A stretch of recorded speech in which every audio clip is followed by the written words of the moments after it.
नमस्कार, state live में आपका स्वागत है। मैं हूं माधवी पांडे आपके साथ। सबसे पहले बात करेंगे झारखंड की। इरफान अंसारी द्वारा सीता सोरेन पर आपत्तिजनक टिप्पणी के बाद झारखंड की सियासत गर्मा गई है। एक तरफ भारतीय जनता पार्टी इस बहाने इरफान अंसारी और कांग्रेस को घेरने की कोशिश कर रही है, वहीं दूसरी तरफ कांग्रेस इरफान अंसारी के बचाव में उतर आई है। केंद्रीय मंत्री और भाजपा के झारखंड विधानसभा चुनाव प्रभारी शिवराज सिंह चौहान ने मुख्यमंत्री हेमंत सोरेन से इरफान अंसारी को तुरंत मंत्रिमंडल से हटाने की मांग की है। प्रदेश कार्यालय में मीडिया कर्मियों से बात करते हुए शिवराज सिंह चौहान ने कहा कि जिस तरह इरफान अंसारी ने सीता सोरेन के लिए अभद्र शब्दों का प्रयोग किया है, क्या इरफान अंसारी को शर्म नहीं आती है? सीता सोरेन स्वर्गीय दुर्गा सोरेन की पत्नी, शिबू सोरेन की बहू और हेमंत सोरेन की भाभी हैं। सीता सोरेन एक सम्मानित नेता हैं। उनके बारे में ऐसे शब्दों का प्रयोग करना न केवल उनका अपमान है, बल्कि झारखंड की बहनों और बेटियों का भी अपमान है, भारत की नारी शक्ति का भी अपमान है। और अगर हेमंत सोरेन में थोड़ी सी भी शर्म है तो उन्हें इरफान अंसारी को अपने मंत्रिमंडल से बाहर कर देना चाहिए।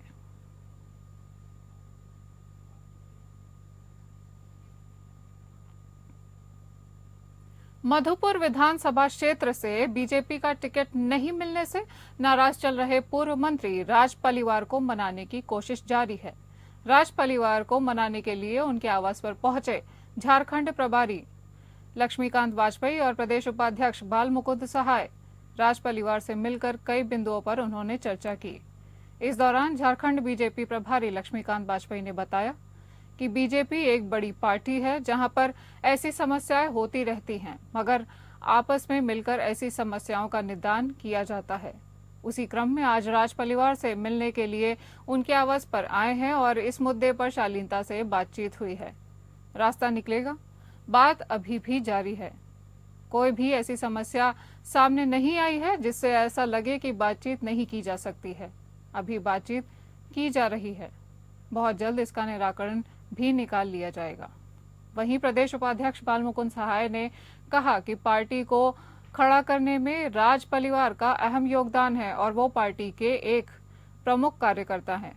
पूर्व मंत्री राज परिवार ने बताया कि पार्टी के दोनों वरिष्ठ नेता मेरे आवास पर आए हैं और उनसे सहभद्र पूर्ण वातावरण में बातचीत हुई है।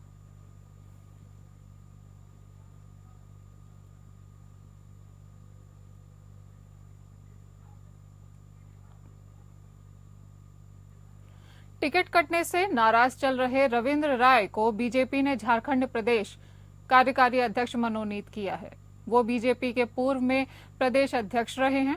हाल के दिनों में उनके जेएमएम में जाने की चर्चा चल रही थी। रविंद्र राय वर्तमान में बीजेपी के ज्वाइनिंग कमेटी के संयोजक थे और प्रदेश कार्य समिति में बतौर सदस्य की भूमिका में थे।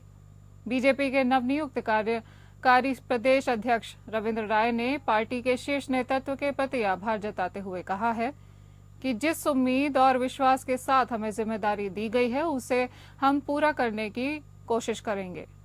बीजेपी प्रदेश कार्यालय में मीडिया कर्मियों से बात करते हुए कहा कि उनकी कोई नाराजगी नहीं थी और जो भी नाराज होकर चुनाव मैदान में खड़े हुए हैं उनकी नाराजगी दूर करने की कोशिश की जाएगी।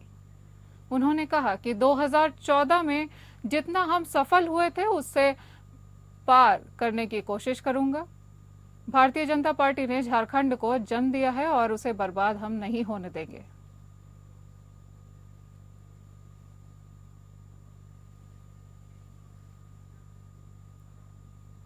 अब बात करते हैं बिहार की। बिहार के मुख्यमंत्री नीतीश कुमार ने शनिवार को पटना जिला के दनियावा में नेशनल हाईवे 30A पथ परियोजना अंतर्गत दनियावा बाईपास आरओबी के शिलापट्ट का अनावरण किया।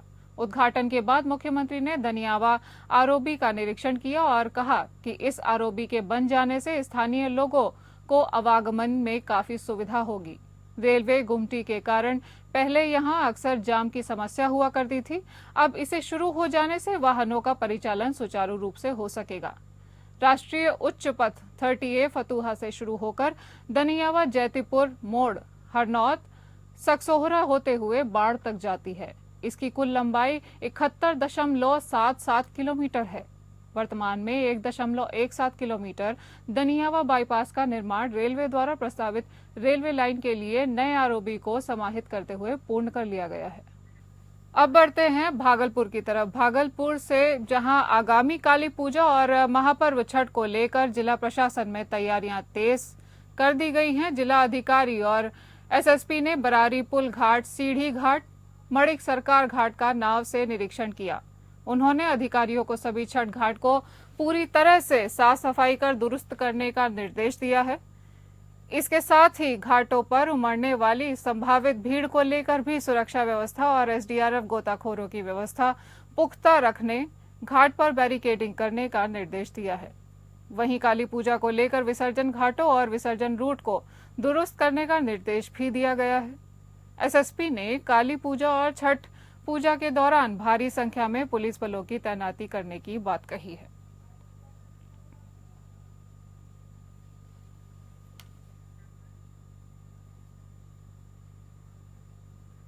भागलपुर पुलिस के द्वारा टॉप 10 की सूची में शामिल एवं हत्याकांड में फरार चल रहे औद्योगिक प्रक्षेत्र थाना क्षेत्र का रहने वाला मोहम्मद हाशिम को गुप्त सूचना के आधार पर गिरफ्तार कर लिया गया है। मोहम्मद हाशिम के ऊपर भागलपुर के विभिन्न थाना क्षेत्र में पुलिस पर हमला, हत्या का प्रयास, सामूहिक बलात्कार सहित कई मामले दर्ज थे। भागलपुर पुलिस पिछले कई दिनों से मोहम्मद हाशिम की गिरफ्तारी को लेकर छापेमारी कर रही थी। गिरफ्तारी को लेकर भागलपुर के सिटी एसपी के रामदास ने बताया कि मोहम्मद हाशिम की गिरफ्तारी को लेकर वरीय पुलिस अधीक्षक आनंद कुमार के निर्देश पर टीम का गठन किया गया था और इस टीम में शामिल औद्योगिक प्रक्षेत्र थाना प्रभारी के साथ डीआईयू की टीम को भी लगाया गया था।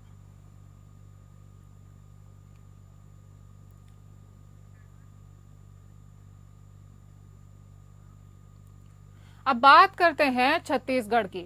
राष्ट्रपति द्रौपदी मुर्मू नवा रायपुर सेक्टर 24 स्थित नवीन मुख्यमंत्री निवास पहुंची। उनके यहां पहुंचने पर राज्यपाल रमेन डेका, मुख्यमंत्री विष्णुदेव साय, प्रथम महिला रानी डेका काकोटी, मुख्यमंत्री की धर्मपत्नी कौशल्या देवी साय सहित परिजनों ने परंपरागत रूप से उनका आत्मीय स्वागत किया। राष्ट्रपति मुर्मू ने मुख्यमंत्री के परिवारजनों से आत्मीय मुलाकात की। राष्ट्रपति ने सबके साथ सामूहिक फोटो भी खिंचवाई।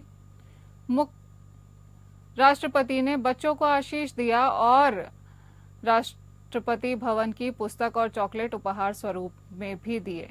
गौरतलब है कि राष्ट्रपति श्रीमती मुर्मू के सम्मान में मुख्यमंत्री साय ने अपने निवास में भोज का आयोजन किया था।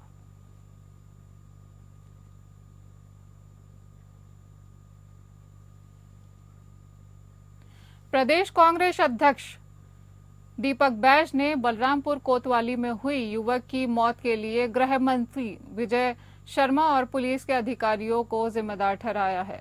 उन्होंने कहा कि पुलिस थाने में भी लोग अब सुरक्षित नहीं हैं। 1 माह के भीतर पुलिस अभिरक्षा में 2 लोगों की मौत हो गई है। लोहारीडीह के प्रशांत साहू की थाने में पीट कर हत्या कर दी जाती है। अब बलरामपुर कोतवाली में युवा की मौत हो गई है। ये घटना हत्या है या आत्महत्या है, इसकी जांच होनी चाहिए। गृह मंत्री विजय शर्मा से कानून व्यवस्था संभल नहीं रही थी। उन्हें नैतिकता के आधार पर तत्काल इस्तीफा दे देना चाहिए और बलरामपुर के घटना के लिए जिम्मेदार पुलिस के अधिकारियों के ऊपर कड़ी से कड़ी कार्रवाई की जानी चाहिए।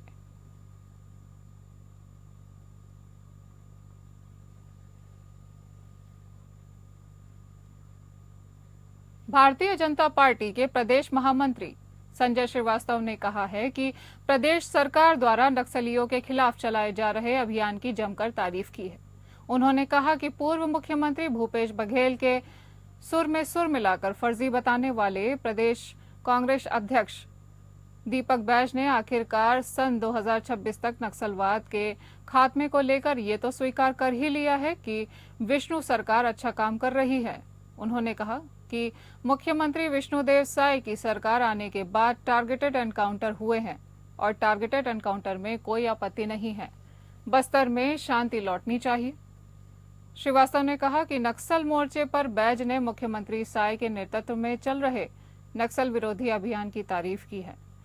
बीजेपी प्रदेश महामंत्री श्रीवास्तव ने कहा कि केंद्रीय गृह मंत्री अमित शाह के मार्गदर्शन और प्रदेश सरकार के रणनीतिक सूझबूझ से नक्सलियों को उनकी मान में घुसकर जवान मार रहे हैं, जो एक ऐतिहासिक सफलता है।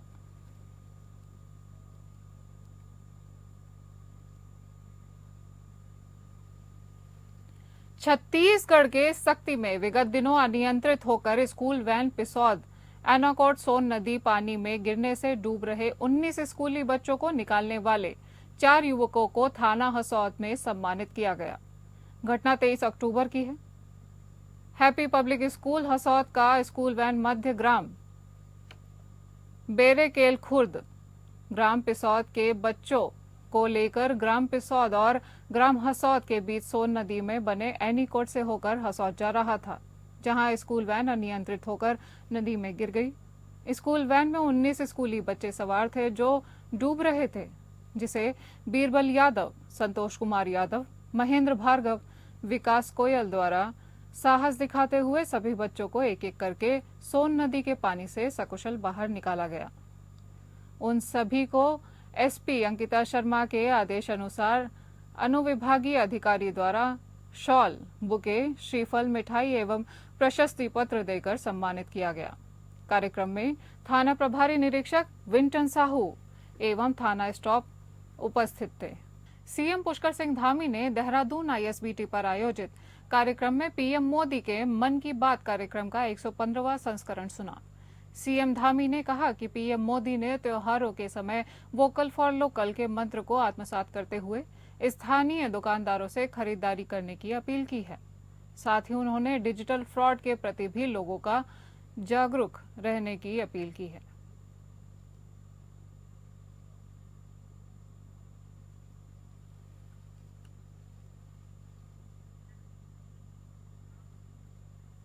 मुख्यमंत्री पुष्कर सिंह धामी ने सचिवालय में न्याय विभाग से संबंधित विभिन्न विषयों पर समीक्षा बैठक की। उन्होंने सर्वोच्च न्यायालय और उच्च न्यायालय में राज्य से जुड़े विभिन्न विषयों में ठोस पैरवी करने को कहा। उन्होंने कहा कि उत्तराखंड युवा राज्य है और राज्य के समग्र विकास के लिए हम सबको नई कार्य संस्कृति के साथ आगे बढ़ना है। मुख्यमंत्री ने कहा कि न्यायालयों से संबंधित मामलों में कार्यवाही में तेजी लाने के लिए डिजिटल माध्यमों का अधिकतम उपयोग किया जाना चाहिए। यह सुनिश्चित किया जाना चाहिए कि राज्य से जुड़े विभिन्न विषयों पर पैरवी मजबूती के साथ हो। राज्य की विकास यात्रा में सबको सहयात्री बनकर कार्य करना होगा।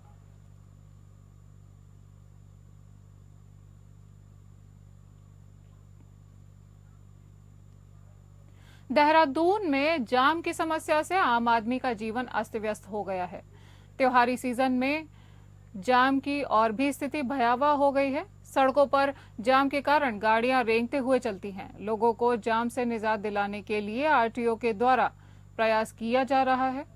इसके लिए प्रवर्तन अभियान चलाया जा रहा है और ऐसे वाहनों के विरुद्ध कार्यवाही की जा रही है जिनसे शहर में जाम की स्थिति उत्पन्न होती है। इसके अंतर्गत ऐसे वाहनों का चालान भी होगा। जो देहरादून आरटीओ सुनील शर्मा ने कहा कि देहरादून, हरिद्वार, रुड़की में कई टीमें लगी हुई हैं। इसके अंतर्गत अभी तक देहरादून में 60 ई रिक्शा कोशिश की गई है और 180 ई रिक्शे का चालान किया गया है।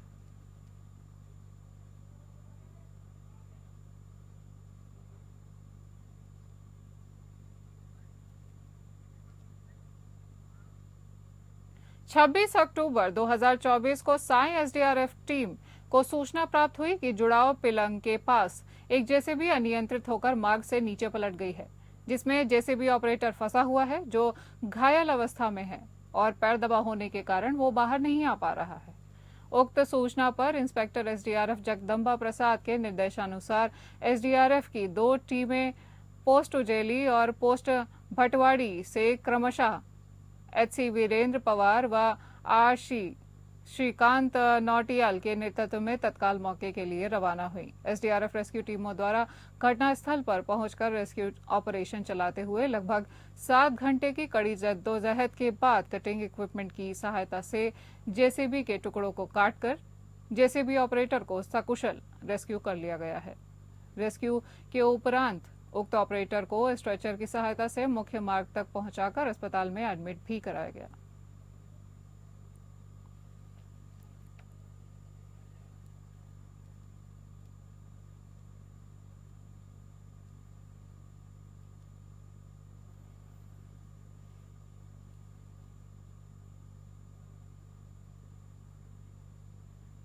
दिवाली के उत्साह के बीच देहरादून की मित्र पुलिस ने ऑनलाइन सट्टा गिरोह का पर्दाफाश कर 8 लोगों को गिरफ्तार किया है और उनके कब्जे से 6 लैपटॉप, 8 मोबाइल फोन और 1,01,000 रुपए की नकद बरामद की है। इस बात पर देहरादून के एसएसपी अजय सिंह ने कहा कि पटेल नगर क्षेत्र में ऑनलाइन सट्टेबाजी की शिकायतें आ रही थीं, जिसे लेकर जब क्षेत्राधिकारी की तरफ से तलाशी ली गई तो पाया गया कि विन i20 ऐप के माध्यम से विभिन्न कस्टमरों को सट्टा खेलने के लिए जोड़ा गया था। साथ ही उन्होंने कहा कि इसमें कुछ अकाउंट का पता चला है जिनमें सट्टे की राशि जमा होती थी, जिसे अब फ्रीज कर दिया गया है।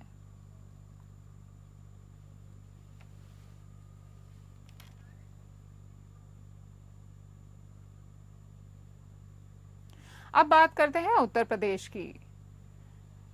गोरखपुर की बात है, जहां गोरखपुर में मुख्यमंत्री योगी ने जनता दरबार लगाया था। इस दौरान उन्होंने अधिकारियों को निर्देशित किया है कि हर पात्र व्यक्ति को शासन की कल्याणकारी योजनाओं का लाभ दिलाना सुनिश्चित करें। जिनके पास आवास नहीं है उन्हें पीएम-सीएम योजना के तहत पक्का आवास दिलाया जाए और जो किसी सामाजिक पेंशन योजना के दायरे में आने की अर्हता रखते हैं उन्हें इसका लाभ दिलाया जाए।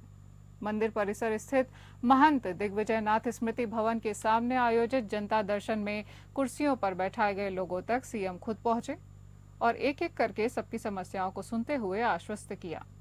हर समस्या का समयबद्ध एवं पारदर्शी व संतुष्टिपरक निस्तारण किया जाए, इस पर सीएम के निर्देश हुए। जनता दर्शन में मुख्यमंत्री ने करीब 300 लोगों की समस्याएं सुनी। इसमें बड़ी संख्या महिलाओं की रही।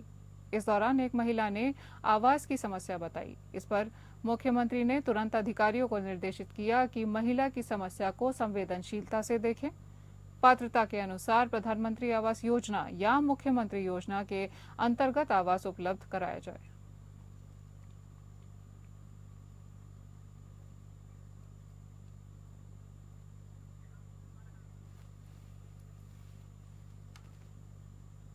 उत्तर प्रदेश में लखनऊ की चिन्हट कोतवाली में मोहित पांडे की हिरासत में मौत का मामला तूल पकड़ने लगा है। मोहित के परिजनों ने सड़क पर जाम कर धरना प्रदर्शन शुरू कर दिया है। परिजन चिन्हट कोतवाल एवं अन्य आरोपियों के खिलाफ एफआईआर की मांग कर रहे हैं। वहीं दूसरी ओर समाजवादी पार्टी ने भी उत्तर प्रदेश सरकार के खिलाफ मोर्चा खोल दिया है। सपा ने अपने आधिकारिक सोशल मीडिया अकाउंट पर मामले को हवा देने की कोशिश की है। सपा ने इस घटना के लिए सीधे मुख्यमंत्री योगी आदित्यनाथ को जिम्मेदार बताया है। जानकारी के मुताबिक मोहित पांडे और उसके भाई शोभाराम पांडे को चिन्हट कोतवाली पुलिस ने शुक्रवार की शाम को मारपीट के एक मामले में हिरासत में लिया था। पुलिस का कहना है कि हिरासत में ही मोहित पांडे की तबीयत खराब हो गई। तुरंत उसे अस्पताल ले जाया गया, जहां डॉक्टरों ने उसे मृत घोषित कर दिया।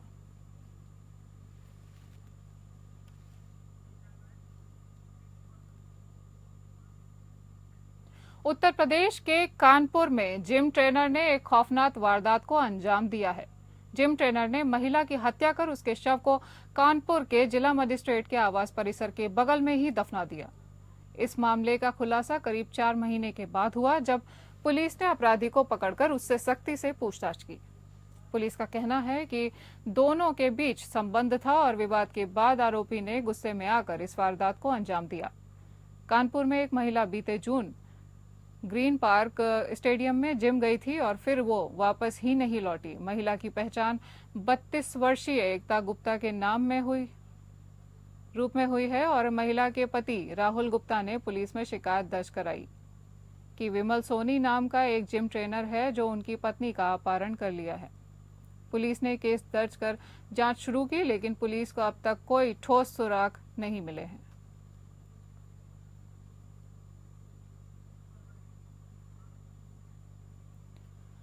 खबर कानपुर के देहात से है, जहां औद्योगिक क्षेत्र रनिया स्थित एक रिजॉर्ट में रुमाल इंडस्ट्रीज एंड मैन्युफैक्चरिंग एसोसिएशन द्वारा एक बैठक आयोजित की गई, जिसमें कानपुर देहात जिले के जौनपुर व रनिया में स्थापित औद्योगिक इकाइयों में व्याप्त बिजली की समस्या को लेकर अपनी समस्याएं बताई।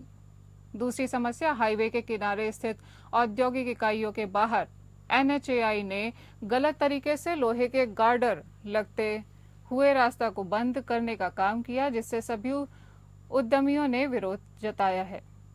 उद्यमियों ने कहा, अधिकारियों के रवैये में बदलाव नहीं आया तो जल्द ही मुख्यमंत्री से मिलकर फैक्ट्रियों की चाबी उन्हें सौंप देंगे।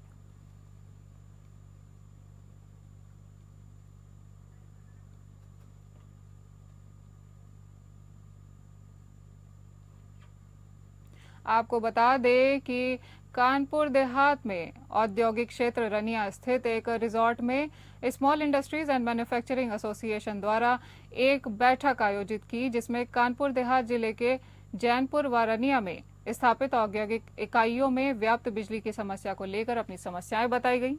दूसरी समस्या, हाईवे के किनारे स्थित औद्योगिक इकाइयों के बाहर NHAI ने गलत तरीके से लोहे के गार्डर लगते हुए रास्ते को बंद करने का काम किया, जिससे सभी उद्यमियों ने विरोध जताया है। उद्यमियों ने कहा, अगर अधिकारियों के रवैये में बदलाव नहीं आया तो जल्द ही मुख्यमंत्री से हम मिलकर फैक्ट्रियों की चाबी उन्हें सौंप देंगे।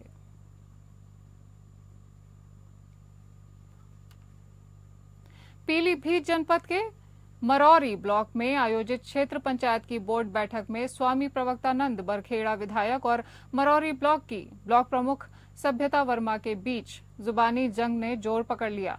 आपको बता दें कि स्वामी प्रवक्तानंद के द्वारा 59,000 रुपए के गबन के संबंध में स्वामी प्रवक्तानंद मंच पर बोर्ड बैठक में आए सभी क्षेत्र पंचायत के सदस्यों को संबोधित कर रहे थे कि बीच में ही मरौरी ब्लॉक प्रमुख सभ्यता वर्मा ने कमान संभाली। बोर्ड बैठक में पत्रकारों के कैमरे के सामने ही भाजपा के दोनों कद्दावर नेताओं ने अपनी जमकर फजीहत कर ली। स्वामी प्रवक्तानंद ने मंच से संबोधित करते हुए कहा कि मुख्य विकास अधिकारी ने 2 सदस्य टीम गठित कर पूर्व में बैठक की जांच कराई। जांच में 182 लोगों का मानदेय निकल गया, जबकि 123 लोगों की उपस्थिति की पुष्टि हुई है, जिसके साथ 59 ग्राम प्रधान और BTC मेंबरों का फर्जी तरीके से हस्ताक्षर कर मानदेय निकल गया है। हालांकि दोनों लोगों की इस जवानी जंग में कोई भी प्रस्ताव पास नहीं हो सका और बैठक को निरस्त कर दिया गया।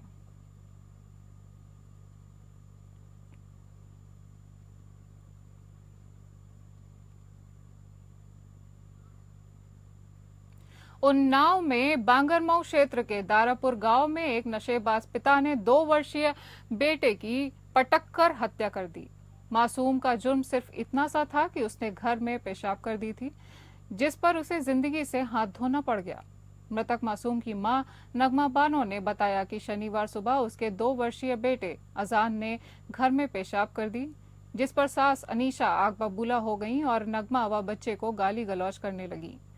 बताया कि पति शारून शराबी किस्म का व्यक्ति है और आए दिन नशे की हालत में सास के कहने पर उससे व बच्चे से मारपीट करता था। काफी दिनों से वह प्रताड़ना सहन कर रही थी। शनिवार को घर पहुंचते ही सास ने बच्चे की शिकायत पति से कर दी। आपको बता दें कि एक पिता ने अपने 2 साल के बच्चे की निर्मम हत्या कर दी, उसे पटक करके, और उसका कसूर सिर्फ इतना था कि उस छोटे से बच्चे ने घर में ही पेशाब कर दी थी, जिसके लिए उसे अपनी जिंदगी से हाथ धोना पड़ गया। और मासूम की मां नगमा बानो ने बताया कि शनिवार सुबह उसके 2 वर्षीय बेटे अजान ने घर में पेशाब कर दी थी, जिस पर सास अनीशा आग बबूला हो गई थी और नगमा व बच्चे को गाली गलौज करने लगी। बताया कि पति शारून शराबी किस्म का व्यक्ति है और आए दिन नशे की हालत में सास के कहने पर उससे व बच्चे से मारपीट करता था। काफी दिनों से वह प्रताड़ना सहन कर रही थी। शनिवार को घर पहुंचते ही सास ने बच्चे की शिकायत पति से कर दी और पिता ने बच्चे को पटक कर मार डाला।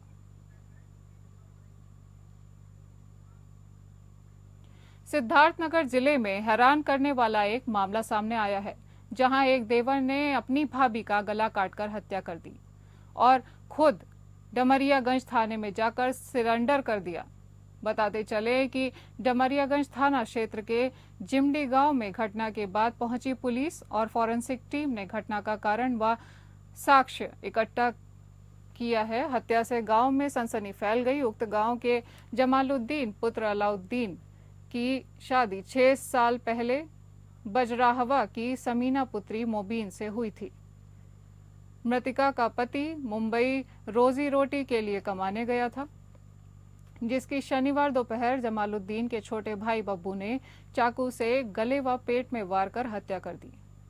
हत्या के बाद आरोपी आराम से घर से निकलकर थाने में खुद को समर्पण करने चला गया। घटना के बाद सूचना पर पहुंचे हुए मायके वालों ने आरोपी देवर व सास पर साजिश के तहत हत्या करने की आरोप लगाए, जबकि मृतिका की सास बस्ती दवा लेने गई थी। घटना की जानकारी किसी ने मायके वालों को फोन करके दे दी। शव की स्थिति देखकर लग रहा था कि आरोपी मृतिका के बीच संघर्ष हुआ। मौके पर फॉरेंसिक टीम और पुलिस पहुंची। शव पीएम के लिए भेज दिया गया है। पोस्टमार्टम होगा इस शव का, और इस बारे में बासी पुलिस क्षेत्राधिकार मयंक द्विवेदी का कहना है कि शव को कब्जे में लेकर पोस्टमार्टम के लिए भेज दिया गया है। आगे की कार्यवाही जारी रहेगी।